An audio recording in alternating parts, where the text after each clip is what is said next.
And we're live. And we're live, Chris. The 6-1 New York Giants 23-17 victory over Jacksonville. I gotta say, Chris, that game, it was fun to watch, right? But the final 5 minutes of that game, and on the game clock, it was 1 minute and 7 seconds, felt like it lasted longer than the previous version or portion of that game, dude. Holy crap, was that just heart-wrenching. Oh man, the Giants are lucky they don't give style points in the NFL because yeah, man, wow. They almost did to themselves what other teams did for them in previous games. What the Jaguars did for them throughout the first 55 minutes of this game.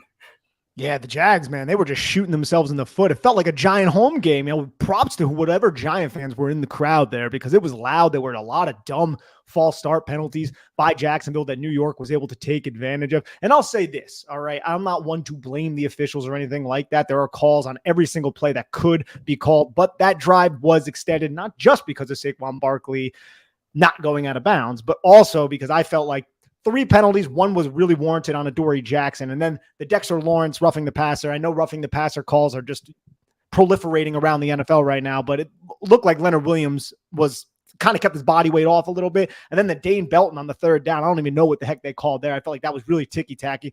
But again, man, this had shades of was it Kevin Dyson and Mike Jones at the Titans-Rams Super Bowl? Christian Kirk getting down on the 1-yard line and Fabian Moreau coming up with a huge tackle. Talk about a find, Chris, from the pro scouting department. Fabian Moreau is playing like a true NFL starter and a true cornerback that you want starting on your team. Yeah, and but props to Doug Peterson for that Pat Shurmur levels of clock management earlier in the second half because if the Jaguars had one more timeout to spend, if they could have stopped the clock with the ball on the 1-inch line with 4 downs to work with, this game could have been so much different. We could be talking about a loss right now, but Doug Peterson, he used those timeouts earlier, one with I think 7 minutes to go. I forget where he used the other one. I think it might have been 5 minutes to go, something like that. But man, oof. It's wild, man. It's wild, but this is another comfort behind victory. Now, it's not against the Green Bay Packers, but still, it's a comfort behind victory on the road against the Jacksonville team that I feel like is probably a little bit better than their 2-5 record would say right now or would suggest, although they're still undisciplined and they're still going to take their dumb fair share of penalties. But I got to say, man, the resilience of this Giants team. Whenever you think that they're out, they're not. They come back. They're still well coached. They're still well prepared. I think one of the prevailing storylines of the game, though, Chris, and it really started happening early on in this football game, was all of those injuries that the New York Giants dealt with. So we're hoping that Daniel Bellinger, who got poked in the eye, that was not called. But he got poked in the eye. That looked really, really rough. Evan Neal ends up going down. It looks like it could be his MCL. They're going to test it tomorrow. I'm hoping that a lot of these Giants will end up being okay and these injuries aren't too serious. Yeah, Sam. Also, Ben Bredesen went down with a knee injury. Yeah, there seemed like there were a dozen places this game could have gone off the rails for the Giants, and in a lot of ways, it kind of did go off the rails for the Giants, going by their first drive where they moved the ball down the field pretty efficiently, and then the Jaguars answer. Then the injuries start piling up for the Giants, and at points in the game, it looked like the Jaguars could do almost whatever they wanted to the Giants defense. Travis Etienne was averaging almost 9 yards a carry at one point. And it wild is the only way to describe this game, which, that does line up with what we thought would happen before the game started. And I have to say, this Jaguars team is definitely better than their record would suggest. Honestly, right now, I would say they were better than the Green Bay Packers, who lost again today, I believe, to Washington. Yes, definitely. The Green Bay Packers are in a tailspin right now. But I'll say this, too, that the Giants carried over some of the football, I don't want to say fortune because that takes away from them. It's not necessarily fortune, but some of what happened last week against the Baltimore Ravens carried over to this game against Jacksonville. Their run defense was gashed, Chris. Like Travis Etienne was running all over them. But then what happened? The Giants defense ends up stepping up big in the red zone and ends up forcing a fumble and coming away with the football. In that situation, I mean, if Xavier McKinney doesn't strip Travis Etienne in that moment, then this game could have just been blown wide open and we would have saw a totally different outcome. But the defense continues to be opportunistic, even though they're not playing that great. I mean, there's still a lot of room for improvement here with Wink Martindale's unit. Oh, definitely. That was a great play by McKinney. Also, terrible ball security by Etienne. Honestly, right now, I'd have to say Etienne kind of reminds me of a very young Ahmad Bradshaw. He has the upside, the explosive capability, the ability as a receiver, but man, he's also got those got a bit of the fumbleitis going on there, and it worked out in the Giants' favor. And again, you talk about the fortune, and I don't mind saying that the Giants have been lucky because in a lot of ways they have been lucky. They have had the ball bounce their way on that Graham Gano kickoff. Literally, it bounced their way. It could have bounced out of bounds, which would have been a huge boon to the Jaguars on that final drive. But last week the Giants had an interception in the end zone overturned because of a penalty, a defensive pass interference on Marcus Peters that really didn't impact his interception because Jones threw the ball behind Darius Slayton. It definitely impacted the release, though. Well, yeah, but I don't think the hold pushed Darius Slayton further down the field or further across the field. I hear you. But also you had 2 turnovers nullified, negated by penalty. Again, you had the offsides by Josh Allen. Perfectly valid call. He was definitely offsides. But then you had the strip fumble. As the Jaguars had good coverage, and it gave the Jaguars pass rushers time to get to Jones, but they had the penalty. And then you had the interception by Devin Lloyd, which was negated by the roughing the passer. Again, good penalty. That was a good call by the referees, but it didn't impact the play. It happened basically after the interception happened, or just as the ball was being caught. And this just keeps happening for the Giants, which, maybe that makes up for all of the close games in the last 5 years where the ball didn't bounce their way, where they didn't get calls. Last 5 years. It seems like it's been so much longer than that, but you're right. And we have some questions over here, Chris. Fellas, did Landon Collins, from Larry Edelstein, did Landon Collins affect the outcome of the game? I saw Landon Collins out there, and he made one really nice tackle in the red zone against Travis Etienne, where he shed a block, worked back inside, and then just kind of dove at Etienne's ankles, wrapped him up, and brought him down to the ground. And as for Tyree Phillips, he also asked a question about Tyree Phillips replacing Evan Neal. I'll have to get to the tape, and we'll be breaking that down throughout the week. But it seemed like to me that he looked comfortable out there. A pretty tough assignment against Travon Walker and Josh Allen. Yeah, the Giants' pass protection was, for the most part, not terrible. I believe the people who were down at the game said John Feliciano was kind of laboring at some points. He had the groin injury last week. He was questionable for the game. That's something I think we'll have to keep an eye on, as we get ready for the Seattle Seahawks next week. But thankfully, the Giants have a bye week after that. So even if guys miss a couple games or miss a couple weeks, they might only miss 1 game or maybe 2. So it sucks that the Giants keep dealing with these injuries, but credit to the coaching staff for having the next man up ready to go. And fortunately, they at least have a little bit of a breather coming up. We got to talk about Daniel Jones too. Like, there were times in this game, Chris, where Daniel Jones was putting the team on his back once again. And a lot of the times where Kafka was using his legs on those zone read type of runs and the RPOs, I felt like Daniel Jones, except for the one play where he handed it off to Saquon Barkley and then immediately kind of like clapped his hands together because he knew that he made the wrong read. But other than that one play that I'm referring to, he was really decisive once again, and he led a lot of drives where he put the Giants into position to get points on the board. Daniel Jones consistently plays pretty damn well within what this offensive coordinator, Mike Kafka and Brian Daboll, what they're asking him to do, and he continues to kind of build a good resume for the Giants to bring him back on some sort of deal. Yeah, the Giants don't ask him to do a lot as a quarterback. They're not putting a tremendous amount on his plate. His reads are usually pretty quick and pretty defined. But he is managing the game well, which is really what they're asking him to do.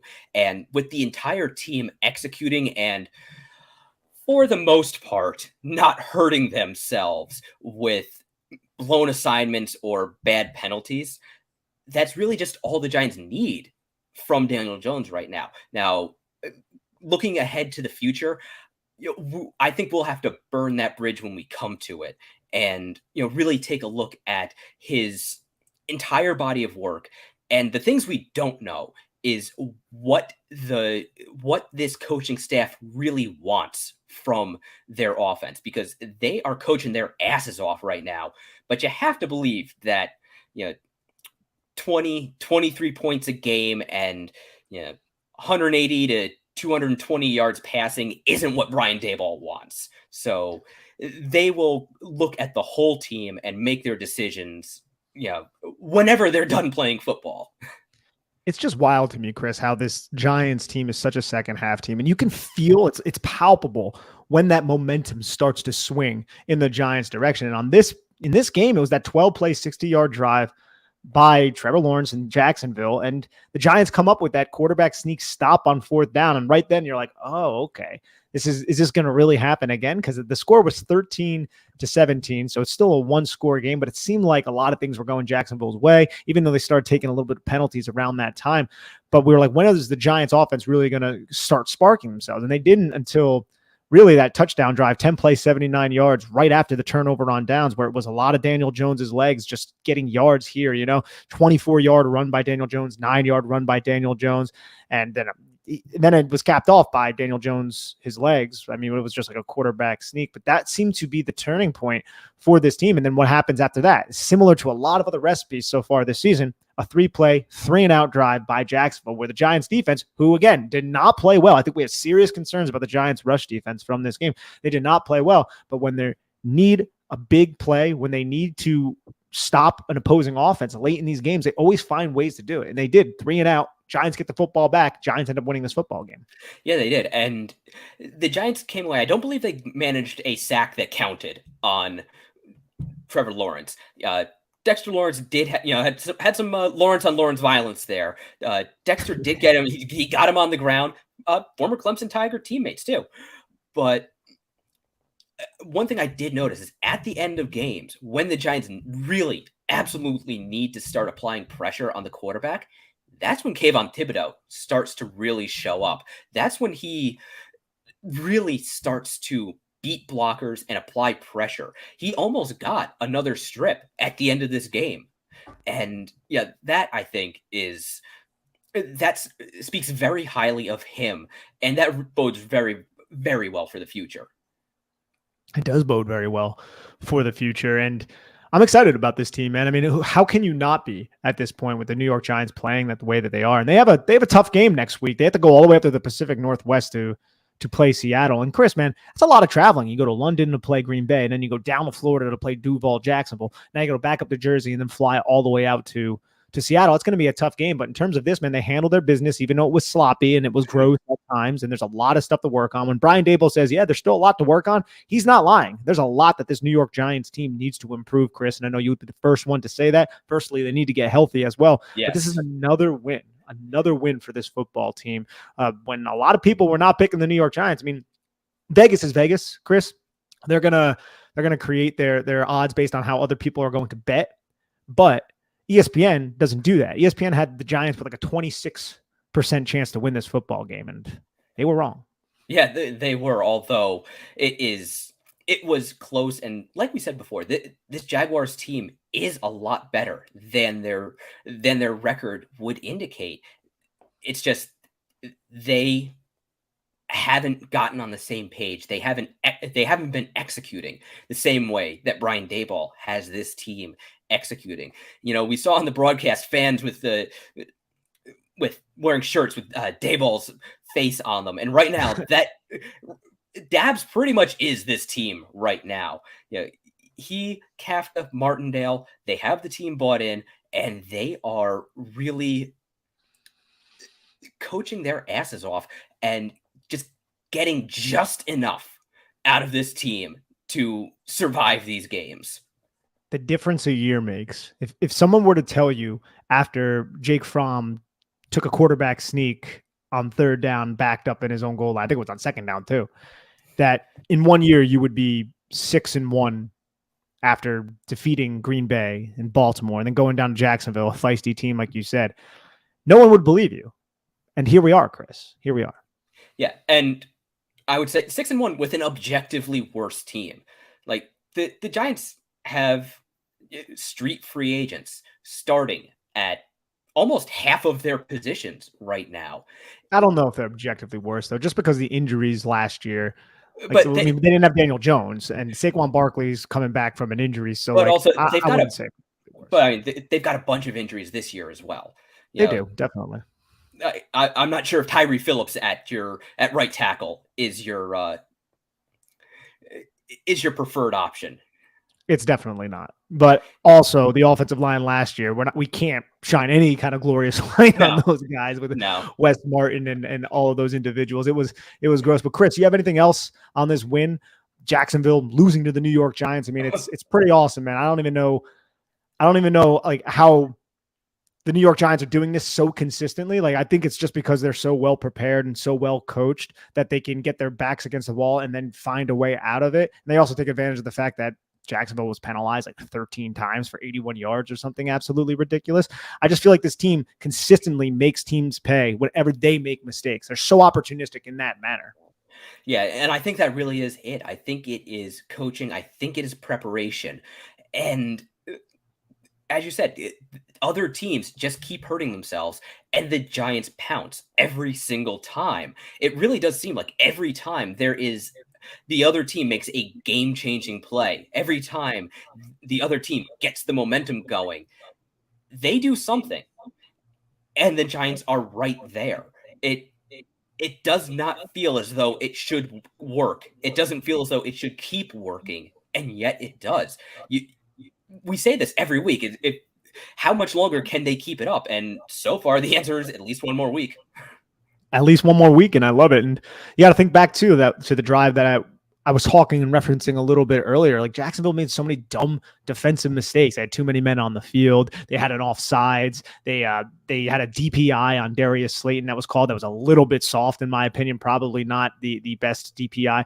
So, and also the Giants had success not just running the ball with Daniel Jones. They also had success running the ball with Saquon Barkley in the second half, which is another theme that we have seen. Whenever the Giants are down, they're not straying away from Saquon Barkley. They keep these games close. They rely on their rushing attack, which they believe is probably the strength of this team. And then they ask Daniel Jones to make the big throws in clutch situations, and Jones is executing that very well this season. So I love the identity of the Giants and how they're winning these games in different manners, yet they still kind of follow the same formula. Yeah, and the Giants can't afford to get away from the running game. They can't afford to get away from Saquon Barkley, which I also do kind of want to include Matt Breida in this because he has been impressive. He hasn't gotten a big share of the running back snaps. He hasn't gotten a ton of carries, but he has produced pretty much any time he has been on the field, and he's been a pretty important part of the Giants offense in those two back sets because defenses have to respect him. They can't ignore him because he will hurt you. Anything else, Chris? I think we've about covered it, and I'm not sure exactly how much more there is to say until we get a look at the tape. Can't wait to get a look at the tape. Thank you, everybody, for tuning in to the Chris and Nick Show here on Big Blue View Radio. Another win for the New York Giants, ladies and gentlemen. How exciting is this? Let's keep piling up these wins. Let's make a strong playoff push. No one thought that was going to happen, but we're here right now. Absolutely love it. Take care of each other. Be well, everybody. Take care.